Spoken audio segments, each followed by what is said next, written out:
여러분 안녕하십니까, 반장입니다. 작년 7월 16일 중국 길림성 장춘시에서 제팡 브랜드의 J7 업그레이드 버전 프리미엄 트럭 한 대가 세상에 선보였습니다. 이는 중국이 자체 연구 개발한 900만 대째 제팡 트럭으로 이날은 이 트럭이 정식으로 출고된 날이었습니다. 시간을 거슬러 1957년 10월 18일 거행된 제2회 중국 수출 상품 교역회에서는 앞에서 말한 제팡 브랜드를 단 CA10 자동차 세대가 처음으로 수출된 행사를 열었는데요. 이 차의 구매자는 요르단의 한 상인이었습니다. 이 CA10은 중국이 자체 개발한 자동차가 아니라 당시 소련에서 생산된 JIS 150 트럭을 교본 삼아 중국의 실제 상황에 맞게 일부분을 개조하여 만든 차량이었습니다.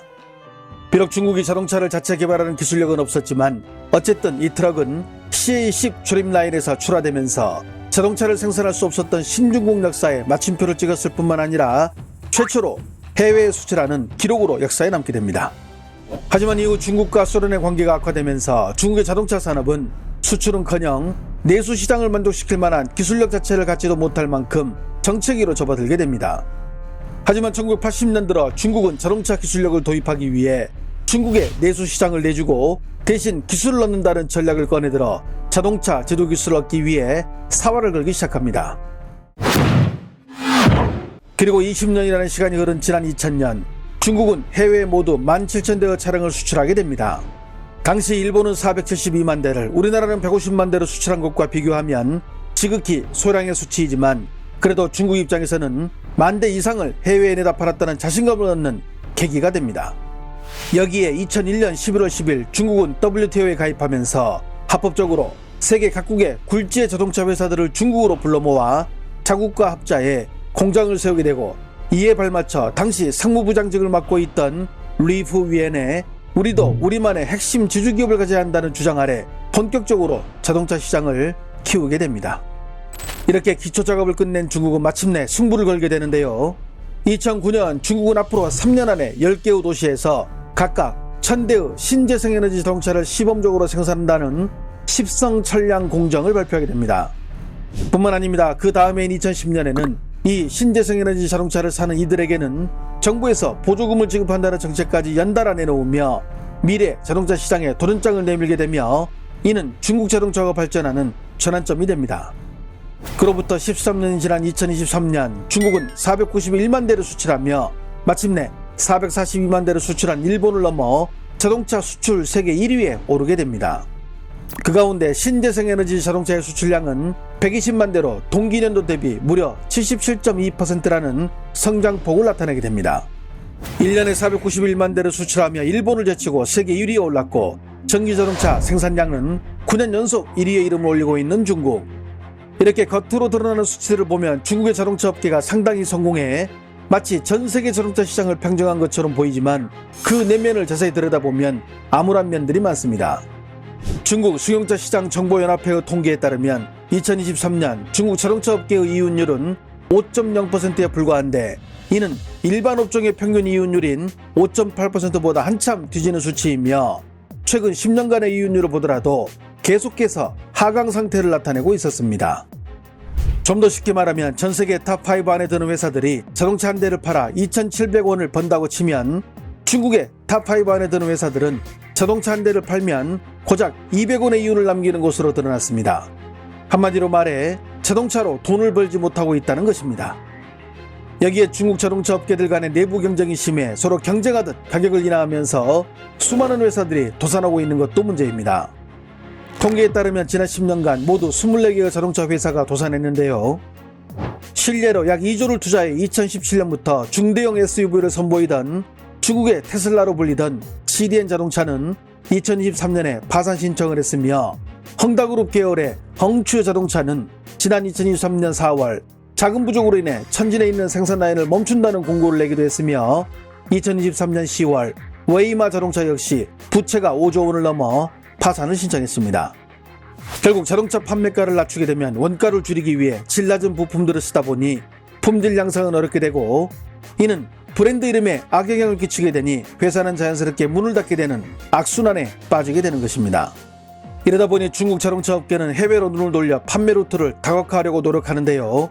그 대표적인 예가 바로 비야디, 일명 BYD입니다. 95년에 만들어진 BYD는 원래 배터리를 만들던 회사입니다. 2000년대 들어 삼성이나 모토로라 같은 핸드폰을 만드는 회사들의 리튬이온 배터리를 납품하면서 2003년까지는 배터리를 제조했는데 이는 전기자동차로 진출하는 데 하나의 큰 강점으로 작용하게 됩니다. 15년 전인 지난 2010년 BYD의 창업자인 왕추한후 역시 이를 바탕으로 전기차 분야에서 성공할 수 있다며 큰 자신감을 보이는데요. 说过比亚迪在2025年会做世界第一。王总，您是不是吹牛啊？汽车发展已经是100年了，没有变革。那么汽车需要变革，那么这是一个呼声，这是一个机会。那比亚迪第一个，我们是在中国，我们在中国。第二个，比亚迪是做电池起家的，我们有世界领先的电池的技术。那么电动车瓶颈技术不就是电池吗？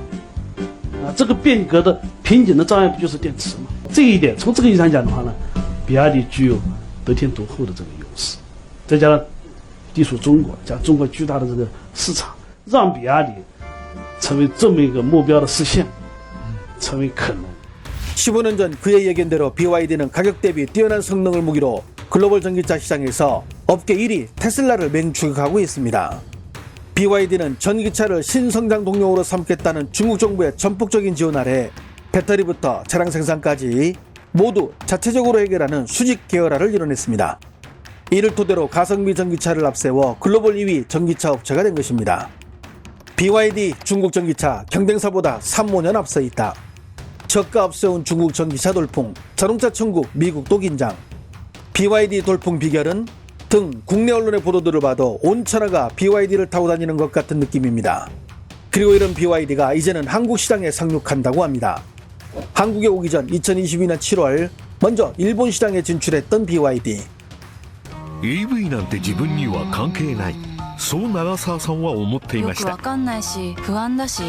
はい、BYD。でもそんな思いを変えてくれたのです。BYD との出会いが。やりますな、BYD。ハロー、スマートな毎日。ハロー、出かけたくなる走行性能。つまりそろそろ EV ありかもな EV なんです。ありかも BYD。BYD。 올해 초 국내 언론들은 잇따라 BYD가 토요타를 제쳤다는 보도를 내놓으며 사람들의 주목을 끌었습니다. 물론 팩트로는 맞는 내용입니다. 그런데 그 안을 상세히 한번 들여다볼까요? 일본은 신차가 연간 약 450만 대 정도 팔리는 세계 5대 시장 중의 하나이지만 이 가운데 전기차는 고작 5만 9천 대 정도밖에 팔리지 않습니다. 시장 점유율이 1%를 겨우 넘는 정도죠. 이유는 2010년 닛산이 세계 최초로 양산형 전기차를 출시했지만 졸속으로 내놓으면서 구매자들이 전기차에 대해 불신하기 시작했고 여기에 잦은 천재지변으로 인해 전기차에 대한 수요 자체가 그리 크지 않습니다. 이 가운데 3만 대를 팔며 판매 1위를 한 닛산을 제외하고 토요타는 30% 감소한 2,038대를 팔았고 BYD는 2,223대를 팔면서 토요타보다 185대를 더 팔았으니 토요타를 앞선 것은 맞는 말입니다. 하지만 2022년 7월 일본 진출을 선언한 BYD의 24년 판매 목표는 3만 대였습니다. 이를 위해 일본 내 판매 네트워크를 확충했고 끊임없이 TV 광고에 투자했으며 가성비를 내세운 자체 지원금을 등에 업었는데도 지난해 말까지 누적 판매량은 3,669대에 그치고 있습니다. 판매 목표의 8%에도 미치지 못하는 수치입니다. 그런데도 BYD가 현재 일본에서 성공했다고 말할 수 있을까요? 이번에는 일본을 넘어 작년 한 해 BYD가 전 세계에 판매한 판매량을 살펴볼까요? 지난해 전 세계에서 판매된 전기차는 모두 1,763만 대. 이 가운데 BYD는 413만 대를 팔아 세계 1위를 차지했으며 테슬라는 178만 대를 팔아 2위에 그쳤습니다. BYD의 약진이 두드러지며 가히 경이적인 판매량이라 할 수 있겠죠. 그런데 여기서 중국 시장을 한번 제외해 볼까요? 앞에서 언급한 전세계 판매량 1,763만 대 가운데 601만 대를 제외한 1,162만 대가 모두 중국에서만 팔린 수량입니다. 다시 말해 중국을 제외한 전세계 전기차 판매량은 601만 대로 여기서 테슬라는 113만 대를 팔아 1위를, 폭스바겐이 그 뒤를 이어 2위에, 현기차가 3위에 올랐으며 BYD는 25만 대를 팔아 9위에 겨우 이름을 올렸습니다. BYD가 작년 한 해 413만 대를 팔았다고 하지만 여기서 중국에서 팔린 수량이 388만 대이고 이를 제외한 25만 대만이 다른 나라에서 팔렸을 뿐입니다. 내수 시장을 빼면 크게 힘을 못 썼다는 말이 됩니다. 이런 BYD가 지난 1월 16일 한국 시장 진출을 공식화했습니다. 상용차가 아닌 중국 승용차 브랜드가 한국 시장에 진출을 선언하는 것은 BYD가 사실상 처음입니다. 이미 세계 시장에서 검증을 받았다고 잡아오는 아토3를 전면에 내세우고 보조금을 받으면 2천만 원 후반대로 떨어지는 가성비를 무기로 한국 시장을 공략하겠다는 것인데 이 가격에 이 정도 기능이면 사실상 국내에서는 동급에선 적수가 없다고 볼 수 있습니다. 하지만 한국 시장을 넘기 위해 BYD 앞에 놓인 장벽들은 거대하기만 합니다.